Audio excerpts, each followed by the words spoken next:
Welcome to another playoff edition of the NBA Outlet, presented by Off the Glass. Harris Wichard here with the one and only Nick Fay. Nick, what's going on, man? Nothing much, Harris. We're starting to get into these game twos, getting a little better idea what's going to happen in these series, and we've seen our fair share of upsets already. For sure, man. And you know what? We thought about making this pick, and we talked about the possibility of it. And I saw something on the jump about Tracy McGrady making this prediction, the Chicago Bulls, and they're definitely not out of the woods yet. But the emotion, I think, maybe of the passing of Isaiah Thomas's sister that surrounded this team in Game 1, we kind of maybe expected that to be a reason why they could lose to the Bulls in Game 1. But now it's 2. The Bulls go up 2-0 on the Boston Celtics last night in pretty convincing fashion. Yeah, I mean, they were in control most of the game, and they were able to pull away late in the fourth quarter. You said it, emotionally this team is a little bit drained. Isaiah Thomas was a little bit drained, and this Bulls big three has stepped up. You touched on it. We thought this was a possibility. We didn't think it was a likely scenario, but it did. It looks like the Bulls can win the series. They pulled off the second win last night in Boston. They're going to go back to Chicago. And, I mean, if I had to put money down, I'm thinking they're going to win at least one of those games. So it's looking like Boston's going to have to make a big-time comeback if they want to win the series. I think one major issue for the Celtics has been, when they shut down Isaiah Thomas or Isaiah Thomas isn't putting up points, who else in the Celtics is going to step up and create for others and get those easy baskets when they need it late in the game? It's getting to the point where you saw Marcus Smart, flipping the bird to one of the fans on the sidelines. It's unraveling emotionally. And Avery Bradley even came out and spoke about how the team is, putting their heads down and having some bad body language and all the things you don't want to hear playoff time. We spoke about the championship pedigree of the Chicago Bulls, Dwayne Wade, and Rondo with a title, and Butler, some playoff experience, and him coming into his own with another great game last night. I think this is a prime example of primetime Rondo, and he's playing the best basketball of the season by far. And the 500 Bulls have the Celtics on the ropes. Yeah, I mean, the big three for the Bulls has stepped up, and Rondo's particularly has stepped up, and it's been touched on. He's disrupting Boston's offense. When IT doesn't score, Boston's able to run this Brad Stevens offense. They're able to get good looks. But Rondo's there to shut down the first option, the second option, and then Dwayne Wade was saying in his press conference that this guy just sits around and watches a ton of film. So he knows their playbook, and we're already getting into Game 3, so they better come up with some new schemes, some new touches just to kind of, not let Rondo impact the game that he's having. And offensively, he's having a great game too. He's engaged, and Wade said it, he's running the team. And I talked about Isaiah Thomas being that guy that, they need to score. Well, when you look at the Bulls, they have Dwayne Wade and Jimmy Butler, who both can create for themselves, work in that mid-post area. Butler hit a ton of tough shots. He had a pretty funny quote was, I shoot shots when I'm open, and I shoot shots sometimes when I'm not open. So, I mean, I think that's perfect, and it's kind of showing up in the series. I know a lot of people have talked about this in the past. I don't know your thoughts on this. Does the team with the best player usually win the series? Usually, but usually the best team that has definitively the best player. I think some people you could have made an argument. I think we understand that Jimmy Butler is the best player in this series, but by far over Isaiah. I mean, I know you don't like the fact that Isaiah is not the best defensive player in the world, but we can't deny the fact that he did have a great season. Most of the time, we saw this last year where the Pacers took the Raptors to 7. I want to say. Yep. When they had Paul George as the best player in the series, I think it's one of those where most of the time, but there obviously are exceptions. The fact that the Celtics are the better team, they haven't shown that in the first couple of games.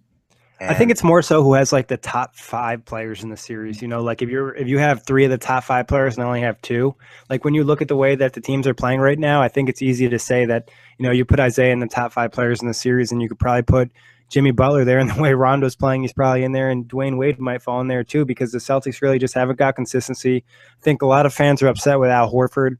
They're expecting more out of him. But it's not really always been his game to create a ton of offense, work in the post and score a ton of points. He's been more of that all-around guy that's going to help you in a ton of different areas. Yeah, Horford, 3 of 8 from the field last night. So they obviously need more from him, and we'll see what happens. But another game that we that was in action last night, the Raptors and the Bucks. The Raptors avenge their Game 1 loss to Milwaukee. The Greek Freak was still freaky, but the Raptors, especially late in the game, he was freaky. He almost pulled that one away by himself. Yeah, the Raptors were able to hold on. Lowry with a big shot late, and Toronto evens up the series. You would, if he was wearing a different number that game, you would have thought it was a different player. The way Lowry played last night compared to the first game of the series was, a night and day. I hate to say like such an obvious thing, but Lowry was so engaged last night. He was all over the floor. He was just so much energy, and he as soon as he got the ball, he was like definitive in what he was going to do, and you could just tell from the get-go. I think they got to the free throw line early, him and DeRozan, and that's always a good way to get your rhythm going to the game. Get some easy shots, some easy buckets, see the ball go through the hoop, and you're good to go. And I think that's the major difference. The series, I would still say, is somewhat of a question mark because we don't know which Lowry and DeRozan are going to show up every game. And for the Bucks, they're not going to play like they did in Game 1. They played really great. In Game 2, they looked more like a young, inexperienced playoff team, and I think that's more what we're going to see. But they still were almost able to pull this one away late, especially with the help of Giannis. Yeah, it's the only series that in the Eastern Conference so far that's looked like even though the Pacers have played the Cavs tough, we're going to see the Bucks and Raptors, go at least 6.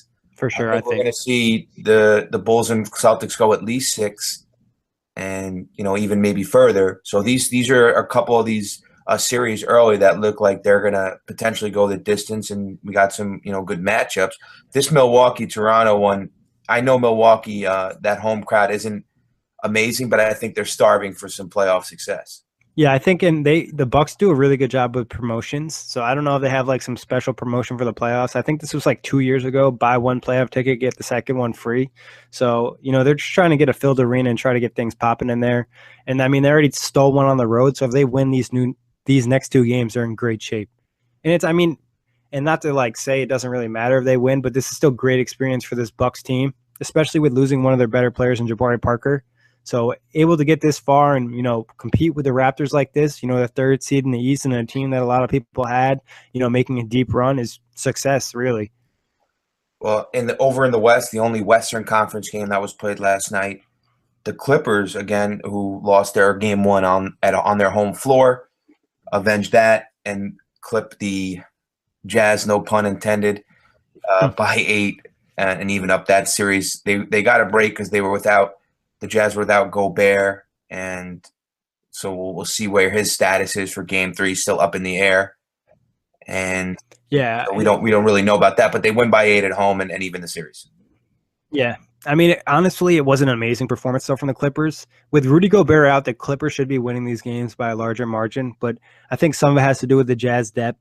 They have some guys in this team that, you kind of forget about. We talked about it, a Joe Johnson, a Boris Diaw. Some of these guys can come off the bench, help you out. Now they're starting. Joe Ingles, people that aren't really talked about a lot in the NBA, but they play some good basketball, some high basketball IQ. They rotate well defensively. I think Gobert's absence was more noticeable last night with the way DeAndre was just dominating inside. And you even saw Blake get inside for some easy dunks too. So I think they really need Gobert back if they want to make this a series. Did you hear Shaq? No, I did not. DeAndre playing like Jordan. He's like, and then Kenny was like, well, you better make sure you're talking about DeAndre Jordan, not Michael. Yeah. But, yeah, he was 9 of 11 from the field, efficient, and 15 boards. And his impact was felt defensively too. Yeah. And so the Clippers even up that series. And this Utah crowd, it's never easy to win in Utah. And I think personally, I think the Clippers are going to grab one there. But would it surprise me or shock me to see the Jazz coming back 3-1? No. But I think the Clippers will be able to grab one in Utah and even it up at 2. Yeah, I wouldn't be. I feel like it's likely that Gobert is at least going to miss another game, if not 2, a few more games. So they should be able to steal one. But this Jazz team is no joke. Like I said, they almost stole the game last night. It's not like they were far away. I think they've got it within 3 or 5 a few times. They just weren't able to get over the hump and get the stops they needed. A lot of that had to do with Chris Paul, though, too. He had a ton of tough shots in that mid-range, and he wanted that game pretty bad. I don't know if you saw after Game 1, he was so pissed off. You could see his emotion after the play. Yeah, he wasn't happy. And, we mentioned, the Clippers, this, being the potential last hurrah. It's really important for them to to at least get out of this series. I know I've talked about the fact that I think they, not to say they present a problem for Golden State, but how much this series means for them going forward, what they'll be doing during the offseason to make improvements to their roster. And it's going to dictate a lot what happens here and how ownership's going to deal with this going forward. I could see like fans around the league being happy if the Clippers lose, because that means the team has to get blown up, and that means that they're going to get, Chris Paul's going to be gone and Blake Griffin's going to be gone, and that's like 2 more stars out there for teams to acquire. So, I'm sure there's people rooting for the Clippers hopefully to win, but I'm sure there's plenty of people rooting for them to lose just so they can see this team get blown up. Well, I don't know if it's a surefire lock, because I'm starting. Obviously, now we know with Melo potentially on the move, it's still a potential spot where guys want to play. And I think Doc Rivers has the respect around guys around the league. If they happen to get bounced, maybe instead of throwing guys away and blowing this whole thing up and starting over, maybe they still try to patch it up. It's still a possibility. I mean, I don't think Chris Paul wants to stay if they lose again. I think he realizes that situation they have and that they're not going to be able to get good enough to win a championship. So for him, it'd make more sense to leave and go to a better situation. Maybe Blake. I think Blake is more likely to stay. I would say Chris Paul is more likely to leave, and maybe they'll build around Blake and DeAndre and still be a playoff team. But I think if they get knocked in the first round, Paul's a lock to leave. He needs to win, and he knows that. Yeah, well, who knows what kind of situations would be out there for him. San Antonio's been mentioned. I think that would be, perfect for him and perfect for his career. Wow. A team that he's had a lot of struggles with. Exactly, and then he'd be paired with Kawhi and Aldridge, which would be dangerous. Speaking of the Spurs and Grizzlies a couple nights ago, Spurs seem to have full control over this series, up 2-0 right now. Yeah, I mean, the Grizz are showing some grind. They're competing late and trying to make it games. They were down by a good margin in this game. They got it close, I think, within like a couple points. But, they just don't have the offensive firepower to compete with the Spurs. And, like, they have to throw so many lineups out there that, like, just – aren't great lineups, and they don't have a ton of great players, and they just need Marc Gasol, Mike Conley, and like Zebo to do so much for them to be successful. They need these other guys in their team to just kind of play lights out, and the Spurs to just kind of play bad, but that's not really going to happen. So the series is, I mean, if I had to put money on it, I would think it's pretty close to 4 or 5 games, and then this one's over. Yeah, this one's going to be, there's really not much to say. I mean, they're overmatched, and it's pretty evident. And Kawhi, I mean, they have no answer for Kawhi. I can see this ending in 5, like you said. I think Memphis could get one at home, but nothing more than that. Yeah, I mean, and it wouldn't surprise me at all if Memphis didn't get one at all and they just, got swept. And it's not, anything against them or anything. It's just the way the team's going. And, I think they really hope that Chandler Parsons would be healthy. They really need that other option offensively, and obviously not having Tony Allen when you play a player like Kawhi, who's been just straight. I don't know if you took a peek at his numbers at all, but if I'm not mistaken, he's shooting like over 60 or 70% from the field in this series, averaging like 25 plus a game. He's in like unknown territory right now. Yeah, and 19 of 19 from the line, and so efficient in game 2. And the Spurs were 31 of 32, and I know that what's his name, Fizdale, was extremely upset about the discrepancy in foul calls and went on his post-game rant that cost him 30 G's. I actually think I don't say that that's going to change the way that the game is officiated, Nick, but I do believe that his players appreciate that. They'll rally behind him, and I think that'll, it's beneficial to say it. I know it costs him out of his pocket. Maybe the owner will chip in and pay, but I think it's beneficial for his players seeing that he came to their back there. Yeah, no, for sure. I think actually it does impact the ref's decision a little bit. There definitely were questionable calls that Memphis didn't get down the stretch. And if I'm not mistaken, it was about 2 years ago when the Nets were playing Toronto in the playoffs and Joe Johnson was getting destroyed inside and they was getting hacked. He was still putting up points, but Jason Kidd was pissed about it. He went on a rant. Next game, Joe went to the line a few more times. And I think, the refs have to take notice and the league has to take notice when the coaches know if they talk about the refs like that, they're going to get fined. So he went out of his way to get fined just so the NBA will take notice about how bad the refereeing was in that game. So I think it does make sense. And like you said, your players love it. When a coach sticks up for you, even on the court, like, when there's a bad call and your coach is like saying something to the ref, it feels good, that he has your back. Yeah, I definitely agree with that. But I don't know how much, it impacts Game 3 and how much, the referees will hear it. But, I mean, there were some pretty bad calls that they didn't get in that game. If it benefits anything, I think it just benefits the fact that these players appreciate it and they'll come out and try to fight a little bit harder in Game 3. Yeah, well, I mean, also the statistics for that game, I think there was some numbers to back it up that it was just completely ridiculous. But see what happens, and that's not the only reason the Grizzlies are losing, though. The refs could have called the fouls, and I think they probably still would have lost the game. Yeah, it's not. It's a talent. It's more of a talent thing than a ref thing. But three games on slate tonight. Well, we got to talk about Monday's game too, Cavs and Pacers. Oh, excuse me. Yeah, Cavs, Pacers. You know what? When I think about this series now, I think when this could be over in 4. LeBron has now won 19 straight. I didn't even realize this when I heard. I was like, what the heck? 19 straight first-round games? That's crazy. So he's sweeping everybody. I mean, but this series has been a lot closer than it looks. The 2-0 does not do it justice. I mean, the Cavs, I think, got a 20-plus point lead in this game, and they almost blew it. Yeah. The Pacers got it real close, and, they probably had a chance to steal this one at the end. And obviously we know in Game 1 they've missed a game winner in the last second. So, I mean, the Cavs haven't been overly impressive in this series where you're like, oh, my God, they're so dangerous. This is the Cavs we've been waiting for. I still think they need to hit another gear, especially this lackluster, fourth quarter performances that they've had. They need to finish games. They need to be engaged, develop those good habits. The big three has stepped up for the Cavs, but it just needs to be more. They need to be more consistent, especially down the stretch. Yeah, and K-Love, anytime he's playing at the level he's playing at right now, makes the Cavs extremely dangerous. And exactly, he's on another level right now. And anytime he's engaged and involved in their offense, anytime it just looks like he's fitting in, it's going to go a long way in the Cavaliers' championship aspirations. And I think I wouldn't be surprised to see a sweep here, but if Indiana does grab one, then I think Cleveland will be able to finish this in 5.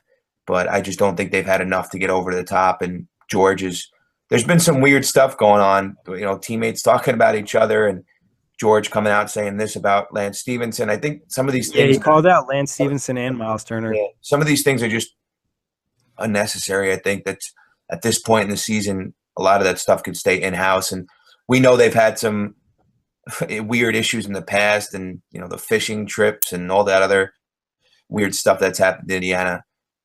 But I just think it's weird timing. It's just playoffs, in-house, not necessary. Let's go forward. Yeah, honestly, I have no issue with him calling out his teammates, but you got to do it inside the locker room, not to the press. There's no point in it. There's no point in making it, public.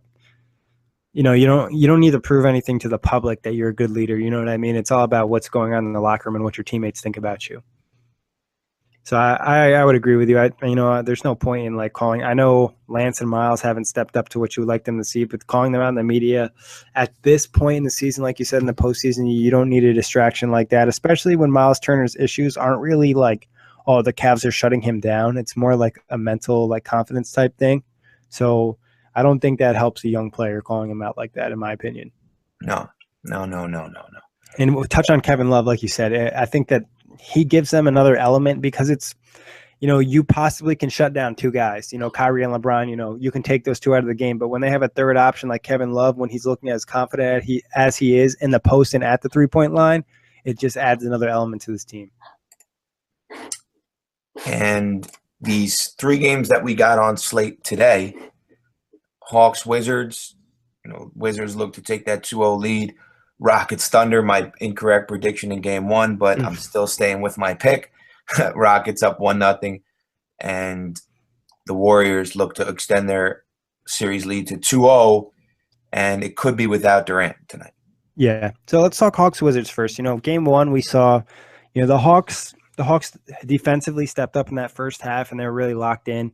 The Wizards weren't getting a ton of calls, and John Wall was starting to get really frustrated, and that showed in the second half where he really turned it on and they kind of pulled away from this game.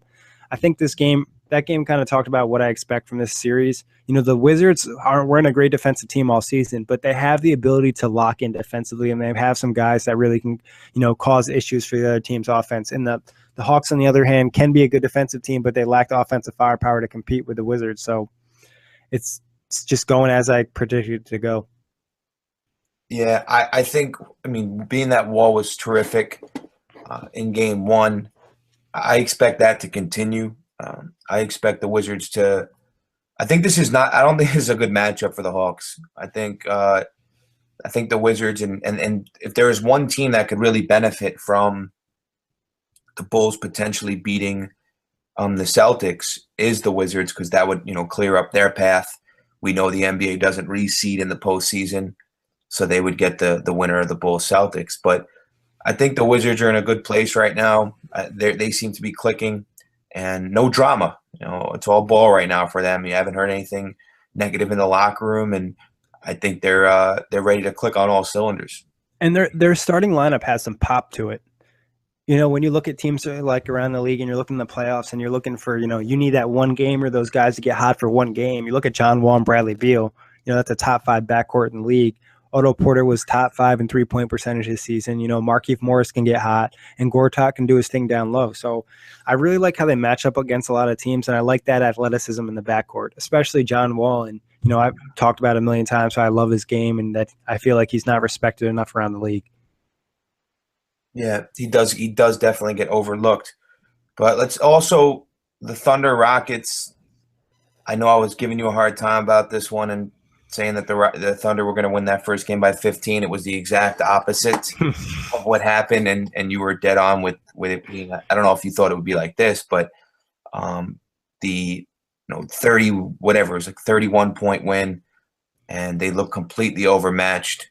There is no reason for me to believe and stay with my prediction, but I'm going to stay with it.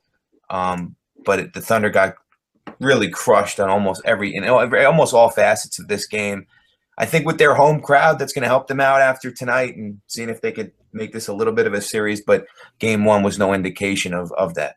Yeah, I mean, if they allow the Rockets to play at the pace that they played at in game one and kind of run and, get all these points up, it's not going to work. And someone needs to step up for OKC. Houston did a pretty good job making things difficult for Russell Westbrook, especially getting him out of rhythm early. He didn't hit a ton of shots, and he wasn't really able to bounce back. James Harden was kind of able to bounce back, and Patrick Beverley had a great game in game one. I think he scored 20-plus points, and he was also just like picking up Westbrook full court and just annoying the shit out of everybody on OKC. That's as good offensively. That's as good offensively as I've seen Beverley play maybe ever. Yeah, no, it was a good game. I think he hit his playoff career high. And then, they have other weapons, and they just can throw so many lineups at you offensively that are just like so tough to defend. They can they put out a lineup. I think it was like Lou Williams, Eric Gordon, James Harden all out there at the same time. And like all 3 of those guys can either really get hot and hit tough shots. So it's like, if he's not cooking tonight, the other guy's probably cooking tonight. And, if we're not running things right, James Harden will set us all up for easy shots. And Clint Capella stepped up too. I know his stats weren't great, but he definitely had his impact inside, especially when, that was where Cantor and Adams were supposed to dominate, and they really didn't. Yeah, and you know what? I'm gonna need Adams and Cantor to bring. I mean, Cantor only played 16 minutes. I mean, I'm gonna need him to bring it a little bit more on the glass. And this Thunder front court, where I thought that they could have some advantages in Westbrook. Geez, I'm just looking at now 6 of 23 is an absolute joke. But just that front court that I thought they moved with their size, even with Gibson up there, that they'd be able to cause some issues. But they really didn't come to play, those guys. Yeah, I mean, I think if I'm OKC, I'm looking to really try to slow this game down and trying to find a rhythm and get this thing going in the way that I want to play the game and not the way that Houston wants to play the game. So I don't know if they can do that in this series. I don't know if Houston just will be able to control the pace so much more because of the weapons they have. And defensively, OKC is a good defensive team, but I think sometimes offense overpowers defense. Well, we'll see what happens in that game 2 tonight. The last one to look at, the Warriors and the Trailblazers. This could be the Warriors without Durant. I think he's going to be a game-time decision. Yeah, this is probably the series that I got to watch the least. I think during this series I was eating dinner for Easter, but I was trying to, shout out to the ESPN app. So I was, peeking at that while I was, talking to family and stuff. But I got to see enough of the series that it kind of went how I would see it to go. CJ McCollum was super hot in that game, but The Blazers were able to compete for a while, but the Warriors are just too talented and pulled away, and they got good performances from all their big name players. I know Klay didn't shoot great from the field, but you can expect him to get hot one of these games. Yeah, it's almost like they're such a deadly duo in Lillard and McCollum, and they combine for 75 and 28 of 54, whatever it was. But it's going to take more than that to make this series worthwhile and competitive. But I feel for those guys, man, because they definitely brought it. I mean, those two definitely brought it, and especially like you said, McCollum in the first half was spectacular. But it's going to take a lot more than that. It's going to take guys like Harkless, Turner, Aminu. They're going to have to throw the kitchen sink and hope that our Warriors have some off nights to even extend this series. But I don't think the outcome's ever going to be in doubt going forward. This is not one of the teams in the West that I expected to give them any trouble. Yeah, I mean, I think if they throw everything at them, they'll probably still only get one game. And, I hate to disrespect a team like that. It's just the Warriors are so much more talented than the Blazers, and they can attack you from so many different angles. It's going to take a couple of ruthless and disrespectful performances from Damian Lillard, like we've seen in the past, to even make us think about this series going anything more than 5. Yeah. So what are your picks for tonight's games? Well, first off, I'm hearing now that Durant's not expected to play with the calf. He's not officially ruled out. This was the latest that he's not expected to play, but maybe he'll go out and test it. But I'm going to give me the Wizards, Thunder again. I'm not gonna change now. They got the Thunder stealing one on the road, and give me the Warriors at home. Yeah, I'm gonna go with all the home teams. I'm gonna go with the Wizards, Rockets, and Warriors. And I think the games will all probably be pretty similar to what we saw in Game 1. Maybe even the Warriors might play even better. Like, I know Durant might be out, but it's not like they weren't playing great without him for for about a month. Yeah. So what series that you picked are in jeopardy of being wrong outside of the Bulls and Celtics? And I know we hinted at the fact that was an abnormal 1-8 matchup, but I mean, other than that, the only one I'm really concerned about is Raptors-Bucks. I picked the Raptors. I thought they would come and play better in the postseason. And right now, I'm not really convinced that they're going to run away with this series. Every other series, I feel pretty good about. Yeah, you picked the Clippers or the Jazz? The Clippers. Okay. I still feel pretty good about the Clippers, just a sense that Rudy Gobert's injured. And even if he comes back, it's a knee injury, so it's not like he's going to have the same hops that he had just a week ago. I hear you. Yeah, Gobert being out really disrupts a lot of what they do, especially like you said on the defensive end. What about you? What series are you most concerned about? I think you understand where I'm at.